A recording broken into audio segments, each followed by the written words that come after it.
दोस्तों, आज इस वीडियो में हम आपको ओमकारेश्वर ज्योतिर्लिंग के बारे में विस्तार से बताएंगे। तो आइए वीडियो शुरू करते हैं। ओमकारेश्वर एक हिंदू मंदिर है। यह मध्य प्रदेश के खंडवा जिले में स्थित है। यह नर्मदा नदी के बीच मंधाता या शिवपुरी नामक द्वीप पर स्थित है। यह भगवान शिव के 12 ज्योतिर्लिंगों में से एक है। सदियों पहले भील जनजातियों ने इस जगह अपनी बस्तियां बसाई और अब यह जगह अपनी भव्यता और इतिहास से प्रसिद्ध है। यह मोट टक्का गांव से लगभग 14 किलोमीटर की दूरी पर स्थित है।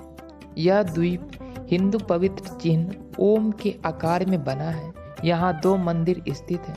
ओमकारेश्वर का निर्माण नर्मदा नदी से स्वतः ही हुआ है। यह नदी भारत की पवित्रतम नदियों में से एक है और अब इस पर विश्व का सर्वाधिक बड़ा बांध परियोजना का निर्माण हो रहा है। जिस ओंकार शब्द का उच्चारण सर्वप्रथम सृष्टिकर्ता विधाता के मुख से हुआ, वेद का पाठ इसके उच्चारण के बिना नहीं होता। इस ओंकार का भौतिक विग्रह ओंकार क्षेत्र है। इसमें 68 तीर्थ हैं और 33 कोटि देवी देवता परिवार सहित निवास करते हैं तथा 12 ज्योति स्वरूप लिंगों सहित 108 प्रभावशाली शिवलिंग हैं।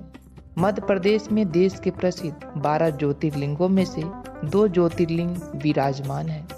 एक उज्जैन में महाकाल के रूप में तो दूसरा ओंकारेश्वर ज्योतिर्लिंग के रूप में। मान्यता के अनुसार कहा जाता है कि राजा मानधता ने यहाँ नर्मदा किनारे इस पर्वत पर घोर तपस्या कर भगवान शिव को प्रसन्न किया और शिव जी के प्रकट होने पर उनसे यहीं निवास करने की वरदान मांग लिया।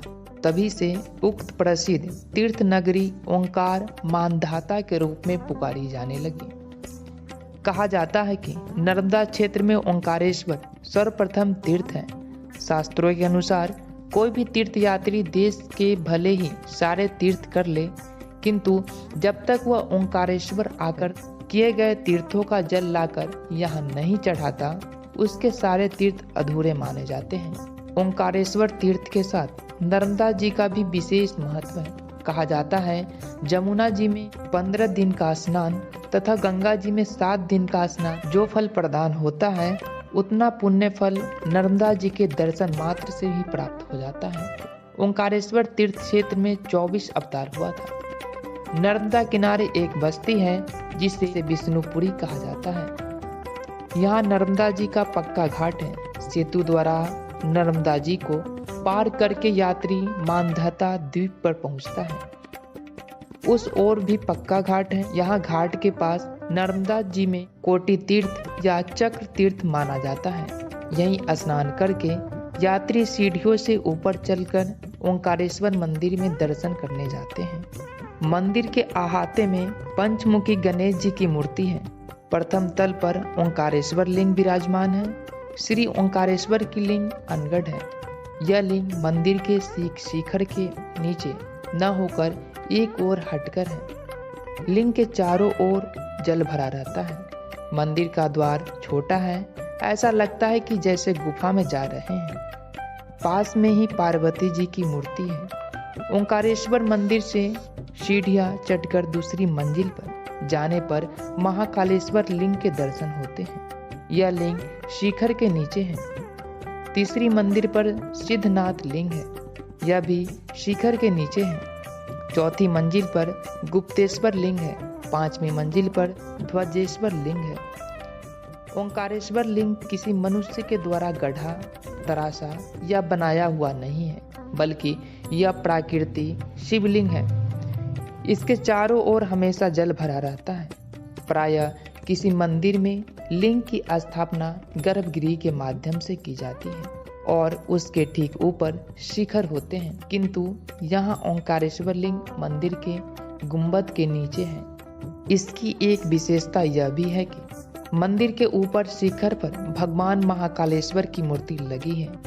लोगों की मान्यता है कि यह पर्वत ही ओंकार स्वरूप है। परिक्रमा के अंतर्गत बहुत से मंदिरों के विद्यमान होने के कारण यह भी पर्वत ओंकार के स्वरूप दिखाई पड़ता है।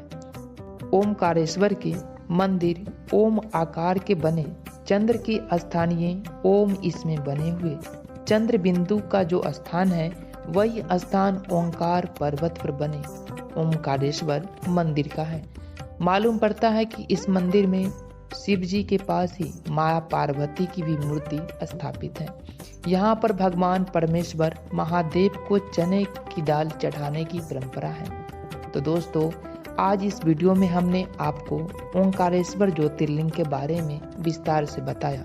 उम्मीद है यह वीडियो आप सभी को पसंद आया होगा। फिर मिलते हैं एक नई ज्योतिर्लिंग की जानकारी के साथ। तब तक के लिए दीजिए हमें इजाजत। आपका दिन शुभ हो।